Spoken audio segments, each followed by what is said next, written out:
Hello, Queens! I'm so excited you are here. Today, we're going to talk about 5 things to do at the start of your healing from abuse journey. So, whether you are in it and trying to claw your way out, or you are kind of on the other side and starting to heal, or you've been on the outside for a little bit but still feeling like you just have a lot of work to do, these are some of the things, some tips that I myself did at the beginning of my journey and want to share with you all.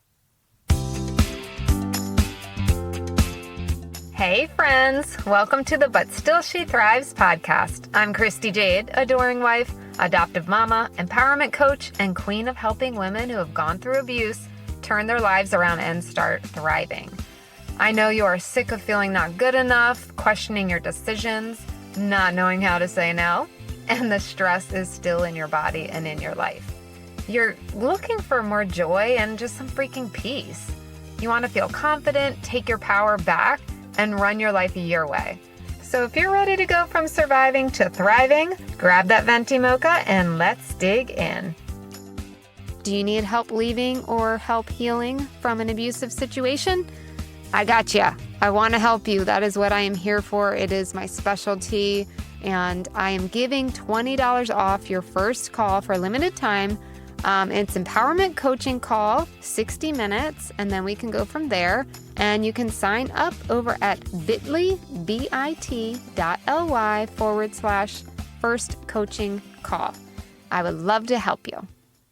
So we're touching on some basic tips today. Sometimes when we're in abusive situations or even after leaving them, we don't really see just how abusive they were or are and just what a huge effect they can have on us.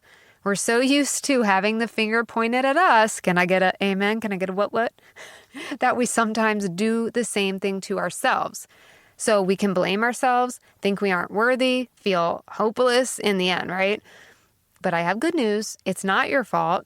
You're not crazy. You are valuable. You're worthy. You're loved. And there is hope. So when I was still in my abusive situation, I just didn't realize it was actually even abuse. Like, I wouldn't even say that word. I was kind of in denial about it. It was kind of all I knew. And I thought it was just how life was. It actually took a friend of mine who saw it with her own eyes. It took her letting me know that this was like not normal at all. Her reaction finally shook me into being like, oh, this ain't right. So it still took years for me to get brave enough to remove this person from my life. And a while after that, just to see how deep the damage was. And during the abuse, I felt crazy, right? You're questioning yourself. And I'm sure a lot of you can relate to that. And afterwards, I continued to question myself.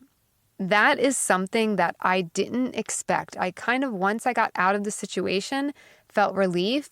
But something I realized that could happen was questioning myself, getting guilt and harassed by the abuser, which I eventually totally cut off, and then guilted by other people, okay? And that was tough. And I hope you cannot relate to that, but I know many of you will be able to. And I'm going to do an entire episode on this because this was heart-wrenching and like blew my world up when it happened because it felt just so isolating and just I finally felt relief and then immediately was getting guilt from family members, multiple family members, aka his enablers, told me I was ruining the family, I needed to fix things, and that basically I was the problem, right? I had to fix this problem and it was on me.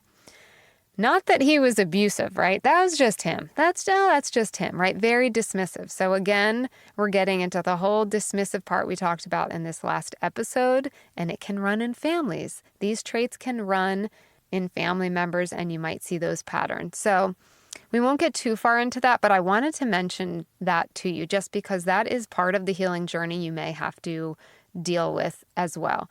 I remember, ugly crying, like nobody needs to see that face, that mascara running, that just the ugly crying on the bathroom floor one day after I told one family member that I was going to get a restraining order on the abuser. And they said I could not do that to him. That's where we need a whole episode, because that is so backwards and messed up. And we are the ones, the victims, who should be protected.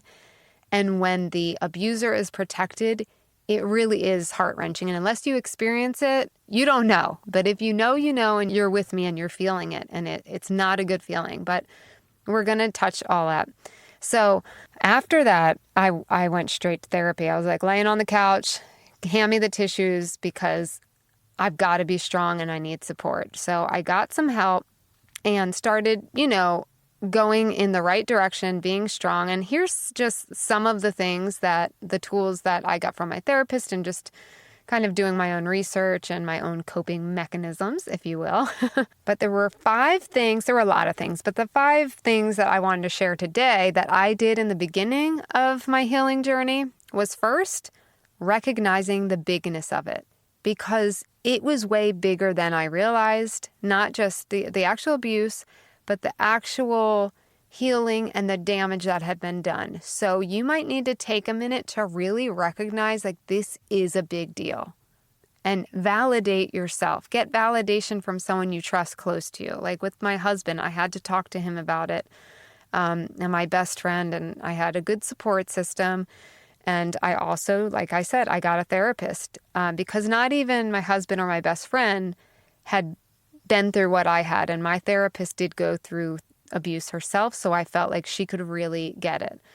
And giving yourself grace, knowing this is huge, and it might take me some time, and I might take a step back, or I might have really hard days, but you're going to keep moving forward. You just keep strong. Number 2, journaling the shit out of my experience, basically, which was tough. This is not fun. This is not for the faint of heart. But actually, pen to paper, I take it back, no pen to paper. I put it in my computer where I could lock it up and nobody could see it, where I just journaled my experience and what happened. And that was truly therapeutic for me. I did shed some tears. It was hard to write it out, to say it out loud, even though it was to myself, saying things out loud that I never really reflected on, I didn't want to think about. And that's something you can do in therapy if you feel like you need more support. I did a lot of it on my own, but I also talked to my therapist about some of it. But with her, I focused more on, I like to go forward and start from now. So I did a lot of the other work, that digging work myself, but it's up to you how you handle and what you can deal with. Everybody's totally different. So journaling, though, is very therapeutic. So I highly suggest that. Number 3, yoga. Funny story. I did hip hop dance my whole life. Yep, I'm gangsta. Me and Snoop doing it up. I hated anything slow. I quit ballet. It was too slow. I did yoga a little. I tried in my 20s and was just like, meh, this is slow. I'm bored. But I knew that I had to kind of reset my nervous system. Your nervous system after abuse gets shook. I'm telling you, if you give yoga a chance, and part of it is I think we're just not used to that much calm, and it's freaky. Give yoga a chance. They do have hot yoga and faster yoga. I was like, I'm going for the slowest yoga I can do. I did yin yoga. I still danced, so it's not like I gave that up. I did dance, but I also knew I need something really calming. I also did meditation. So the yoga, it was called yin yoga. Now I loved it so much, I teach it. And it is amazing. It takes some getting used to slow down that much if you're not used to it. But it truly calms your nervous system. So give it a chance. Don't just try it once or twice. Really try to do it for a month, and you'll see the benefits, and you'll want to continue. And like I said, meditation as well. Something calming. All right, number 4, surrounding yourself with healthy, positive people. Okay, this one's huge. A lot of us who have dramatic upbringings or just, kind of chaotic environments, or we're used to fast paced, this and that, and, some abusive chaos, whatever you want to call it, also tend to attract people that are dramatic or are in similar situations. We can attract each other. I found that I had chosen some friends that I had to walk on eggshells around or were controlling, right? So I had to really evaluate who I was hanging out with, surrounding myself with, and adjust accordingly, basically. I did remove a couple of friends from my life after realizing that I wasn't being treated as well as I would like. I'm not saying you got to go hack off all your friendships. I had specific situations where it became prominent that it just wasn't a good fit for friendship anymore. And good luck, no bad feelings, but I just had to distance myself. Hopefully, and I also had some great friends that I had and I still have. And hopefully you have some great people to surround yourself with. But let's go through what healthy, positive people look like. And this did leave more room in my life for those people. So people that are not gossipers, that are not always talking about other people, that's healthy, right? Talking about growth and happy things. And I mean, it could be a surface level of just talking about, fun things like what movies you're watching or going shopping together. And then there are the people that you can lean on each other, but it's not always so heavy or gossipy, right? So it needs to be a good balanced person that you have in your life. Multiple people. And people that really lift you up, right? The cheerleader types. I have a couple people in my life that are really like cheerleaders for me. And it felt really weird at first because I wasn't used to that. I was used to being criticized a lot. And it was so refreshing, but also felt almost uncomfortable because I wasn't used to it. Definitely surround yourself with uplifting cheerleader type people that are going to make you feel good about yourself because damn it, we deserve it. This last one, super simple, but that's okay. Like we need simple, guys. We need simple. After all the shit we've been through, we deserve simple. Positive affirmations. You've probably heard it. Maybe it sounds hokey. I don't care. It's simple and it actually works. This is something I did right away on my journey. I actually recorded my own voice saying, I probably had 25 positive affirmations going on in the beginning of all this. And if you need help setting up some affirmations or you want some of mine, I have some I can send to you. So write me at fiercemamac@gmail.com. fiercemamac@gmail.com. This is all in the show notes, always, all my information.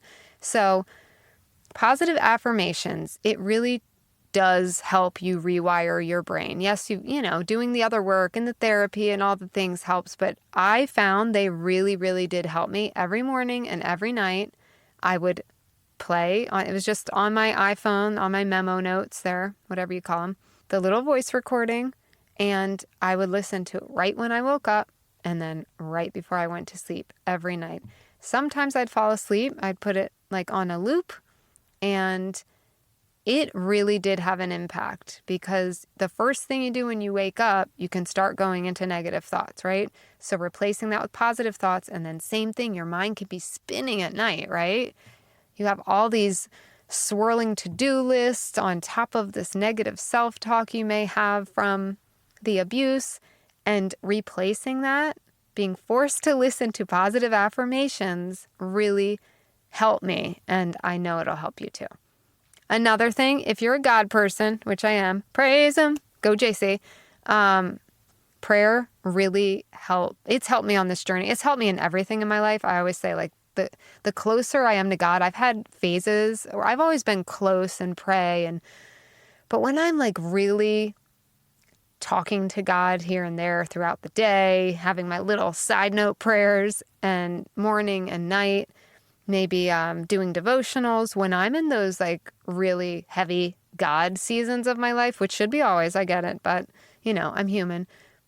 That is when I feel the best and I thrive even more in my life. So big props to the big God. If you're a God person, if you're a universe person, whatever, I don't care what it is, your higher power that you believe in, lean on that. It is there for that reason. And I couldn't have gotten through that journey without not just God, but also having faith. Just having faith that, yes, I've been through this, but I'm strong enough to get through this, and I'm going to just keep putting my one foot in front of the other and walk this path and believe that this is where I'm supposed to be, like it or not, and I'm going to be in a better place soon. So those are my little tips for you that some of the things, like I said, that I did to help myself and got me through. And if you have questions or comments, like I said, you can email me fiercemamac@gmail.com, and I will see you in the next episode. Smooches and deuces. Girl, if you are over the lack of peace, the lack of setting boundaries, not feeling confident, questioning yourself, it is time to get some coaching. This is what I do. This is my specialty. It's what I love, and I can help you more quickly than you think. If you want to grab a call with me, I am offering $20 off of the first call, and there are only 10 spots a week and they fill up quickly, so definitely act now if you're interested. And you can find me over at bit.ly/first coaching call to set that up. I look forward to helping you go from surviving to thriving, because you deserve to be the queen you have always been. Let's chat.